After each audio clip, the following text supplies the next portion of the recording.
नांदेड़ लोकसभा इंतखाबात के नताइज के दूसरे दिन आज शहर में ज़ोरदार बारिश होने से माहौल खुशगवार हो गया।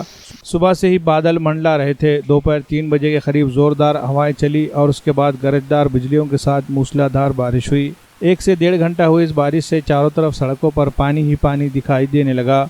मानसून से कबल इस तरह की बारिश के बारे में महकमे मौसमियात की जानिब से पहले ही पेशन गोई की गई थी। 3 जून से 8 जून के दरमियान तेज़ हवाओं के साथ ज़ोरदार बारिश होने से मुतालिक की गई पेशन गोई आज सच साबित हुई। बारिश की आमद से गर्मी की मार झेल रहे लोगों को बड़ी राहत मिली है। आमतौर पर 7 जून से मराठवाड़ा में मानसून की बरसात शुरू होती है, लेकिन इस मरतबा बताया जा रहा है कि 10 जून से मौसमी बरसात का आगाज़ होगा। पिछले साल नांदेड़ में औसत से कम बारिश रिकॉर्ड की गई थी। इस मरतबा अच्छी बारिश होने का इम्कान है। आज हुई मूसलाधार बारिश से सड़कों पर जगह जगह पानी जमा हुआ दिखाई दे रहा था।